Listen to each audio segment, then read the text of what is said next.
Okay, so today we're going to be looking into a bit of eco-terrorism. I know it sounds a little bit extreme, but you're going to want to hear me out on this one. Like, oh boy. All right. Now, of course, there's been this new group, or not really new group, but there's a group making headways called Just Stop Oil.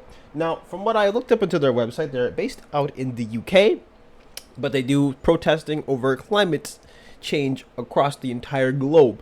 However, when it came to their most how do I put it, most recent stunt, it came to defiling the Stonehenge. Now, if you don't know what Stonehenge is, even though they should teach you that in school, that is basically one of the structures, I believe, seven wonders of the world.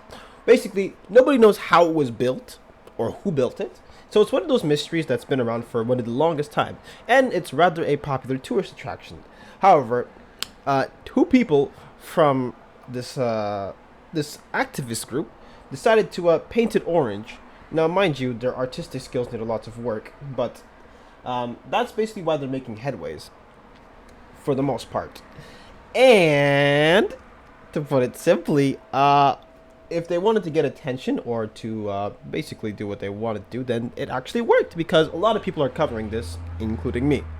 So I'm going to show you guys the clip in question because that way we get to know who the enemy of our enemy is our friend. I'm just kidding. Basically, I'm just going to show you the clip to understand what exactly we are dealing with because let's just say these people aren't exactly the most, how do you put it? Level-headed? Something along those lines. Anyways, let's go into the clip.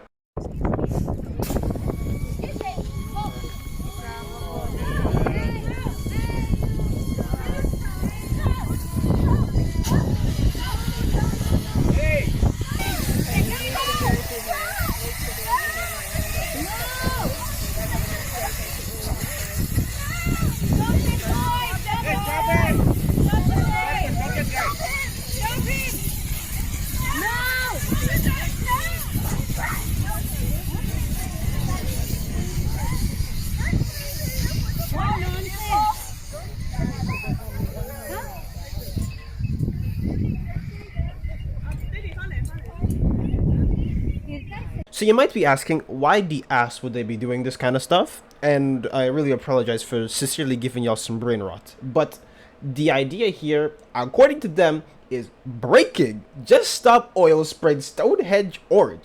Two people took action the day before summer solstice demanding the incoming government sign up a legally binding treaty to phase out fossil fuels by 2030. Okay. So... Okay. So, my question to you guys, is something along the lines of this. What does defiling Stonehenge or the people who built it have to do with fossil fuels?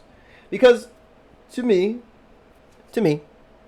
this seems like a public stunt. I don't know what the hell they were planning. I don't know who is the leadership, but they need to look at themselves and be like, what does this actually accomplish? Because I actually don't understand what's going on here. Because I'm going to be honest with y'all, in one way or another, you are contributing to climate change, regardless of whether you want to believe it or not. If you're using heat right now, you're contributing. If you're using AC, you're contributing. Hell, technically if you're breathing, you're contributing. You use your phone, you're contributing. You use electricity, you're contributing. So, the ironic part about this is that everyone who's involved in this is literally contributing to the problem regardless. So, what is the point? Alright? And hell, it's like the same activists who are like, we need to boycott whatchamacallit. Oh my god. I have it on top of my head. What you call it? It's any product or whatever. Because it's like boycott China. It's like, I agree with you. We should boycott some of their shitty practices, but it's like, dude, the shoes that you're wearing are probably made in their sweatshops. Your phone was probably made there with cheap labor. It's like, it's kind of like, yeah, that's kind of how it is. So it's not so cut and dry. And even if you cut out fossil fuels, this isn't a lesson, but it's like there's a lot of repercussions that we're not seeing. So while I can agree there's better ways to do fuel and oil companies are actually terrible, this is not solving anything, just for the record. But if you're, in case you're wondering, they actually managed to top themselves by breaking into an airport and spray painting a private jet. And I think the goal was to get Taylor Swift's private jet, but I believe they didn't get it. Or at least I don't think they got somebody's jet, but it wasn't Taylor Swift's. And for some reason, they have this obsession with the color orange. So let's take a look into what happened here. Just some felonies going on.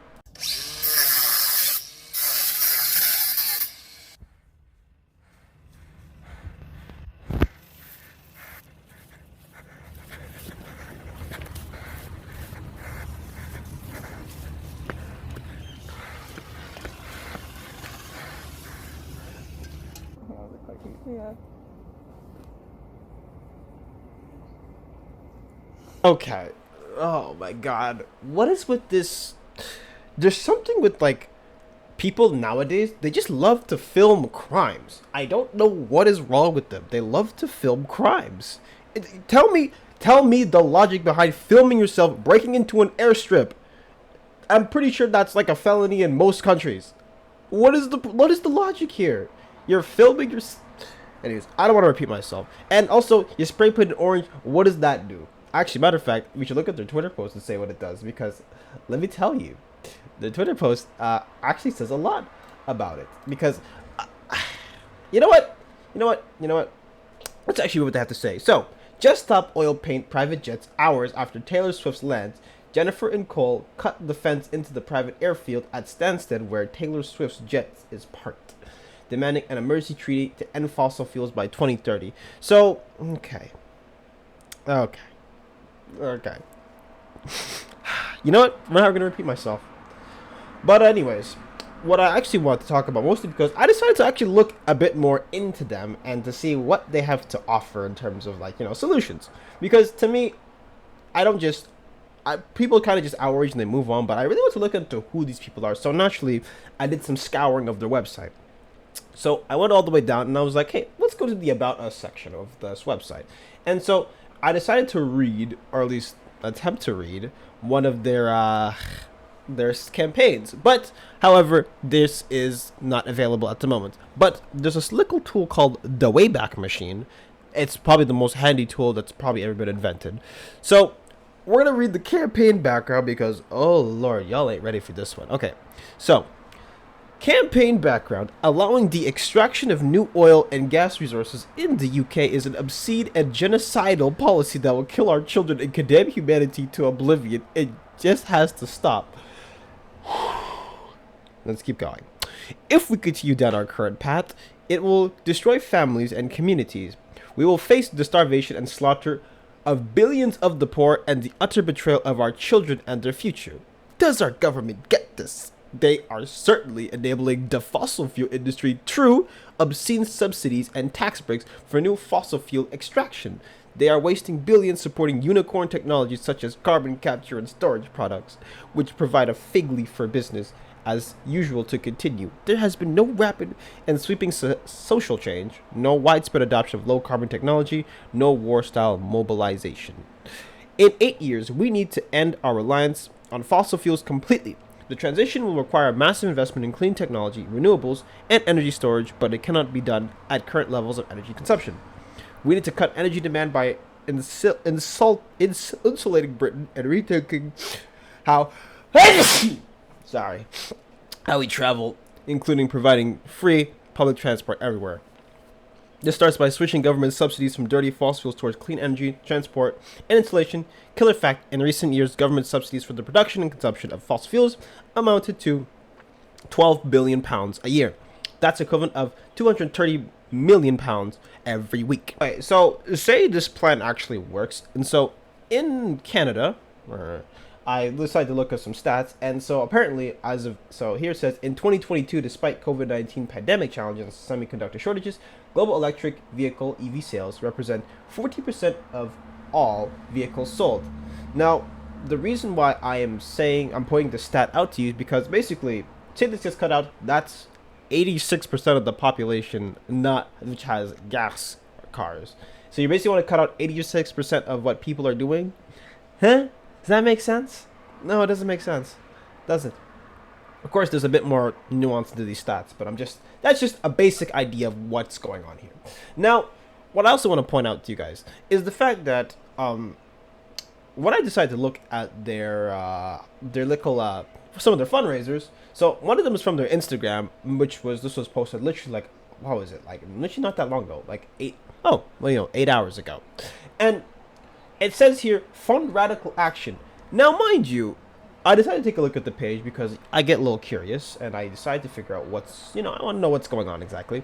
And so, it turns out that this doesn't exist. I have a lot of questions, mind you. So, what are we funding exactly? Because to me, if you want to fund people who are, just going about and basically being a nuisance in public, you kind of lost me. And it kind of almost feels like what do you call it? I say stunt, but like it really does feel like it's not real. Like it's not real that people are going out of their way to vandalize and do all this stuff. And by the way, this is not even the worst stuff they do. I mean, you look at some of their videos, they're out here like blocking roads and stuff and stopping people from doing what they gotta do.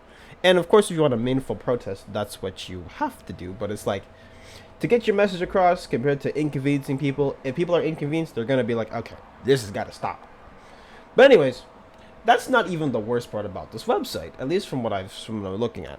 And now, what I want to take a look at here is exactly what else do they do? Because they have a series of like legal cases that they are doing, and where it's like, well, because they cause so much of a problem, they literally, and I mean, I have so many court cases, and hell, I even look at some of their press releases, and I'm not gonna lie to you, this stuff looks like it was AI generated. I'm not joking. Like you want me to read some of these to you guys? Here, let's read some of these because I actually don't even understand what is going on with with these people. So here's the first one. I've got a fossil fuel non-proliferation treaty, baby. I'll write your name. Just Stop Oil pays private jet hours after Taylor Swift's fans. Crazy. Okay, next one I have is, it's time for megalithic action. Just Stop Oil decorate Stonehenge. You see what I mean by AI generated? It's kind of I'm at a loss for words. I'm genuinely like at a loss for words. What is going on here? But anyways, so say for example I'm a sympathizer and I want to donate to their cause. Let's see what they're asking us to do. So here I'm looking at their donation, and what do you know? It actually turns out that they have raised £150. Now I know I said the link wasn't working earlier. But that's because I went straight from the page. But if you look here, it actually shows that they actually raised a good amount of money to get their stuff. So let's actually take a look at what the donation says as well. We still have a chance. 2 years to save the world. Okay, you're already losing me. Quoting the Simon Steele from the United Nations, and so it says here, we're escalating our campaign this summer to take action at airports, and also inconveniencing thousands of people in the process, but let's keep going. Last year we marched in our thousands, forcing the government and police into a dilemma. Stop New Oil and Gas or stop us marching. They responded by criminalizing protests and imprisoning ordinary people for walking down the street. We are ready to respond with our own escalation, taking our resistance to the heart of fuel infrastructure airports, but to do so we need backing. Now, oh my lord. Now, whoever's donating to this, I have a lot of questions for you. One, where are these donations going to? And so I decided to take a look actually again. And so if we look down here, it says that it's going for staffing costs, action equipment, mobilizing expenses, advertising and digital communication, and payments to climate action support pathways. So at least they tell you where your money's going, under like some fraudsters. Jesus. But anyways, looking a bit more again, yeah, that's that with the whole donation. Okay, now if you want to join them, of course they have training and action and volunteering and yada yada yada yada yada, all events. But anyways, that's mostly what it comes down to. But what do I really have to say about these people? The idea of, well, protesting is never inherently terrible, but if you really want to get people on your side, okay, you have to present like an alternative. For instance, you have to present a way of doing it, because when people see you decorating Stonehenge, as you call it, or doing shitty art or terrible orange paint, I see it as what the hell is going on and how is this affecting the climate change? Okay, that's what I'm saying when I see that. But when I see freaking, if you say, hey, we have a new product, try this out and help the planet, maybe then I'm a bit more inclined to listen. Okay, because what a lot of these climate activists basically want us to do is forfeit our conveniences and do other stuff. And let me tell you something. Most people aren't going to do that. You want to go back to horse and carriage compared to driving a car? That's not happening. So you got to give some other options, okay? And electric cars are just too expensive. But I'm not trying to go into the whole, fossil fuel stuff, okay? I'm just saying that these kind of problems are very, very, not just complicated, but they're very interconnected. Because you get rid of something, something else is going to change. So getting rid of all fossil fuel in the next, 6 years is not very feasible. I don't know how that's going to happen. So it doesn't make sense to me. Now, to me, it just feels like a giant, I don't know, I hate to use this word, but it actually low-key feels like a psyop. I hate using this word. I'm never probably going to use it again. But it just feels like, to me, these people are just like, oh, yeah, why don't we just go nuts? But anyways, what I'll actually say to that, if you ever want to combat real-world problems, give real-world solutions. Okay? That's the only advice I really can give you. So, if you want to talk about that, then give some actual ideas. And not just say, move to clean energy, okay? How do you plan on executing your clean energy plan? Because as someone who actually studied clean energy for a little bit, I can tell you that a lot of the alternatives are just too expensive. At least at the moment. Alright? They're just expensive, and they'll take a long time to implement. And I'm for it too. It's not like I'm against the stuff. It's like you gotta look at the practicality of what the average person sees. And so blocking streets or whatever, and just being a nuisance to even like celebrities to get your people to fund your campaign is just like no, not even close. But anyways, yeah. So that's just stop oil. They actually piqued my interest a bit ago, and I was like, okay, let's actually take a look into who these people are and see what they're about. Maybe it was something noble, who knows? But I actually ended up being kind of indifferent. So yeah, that's basically it for me.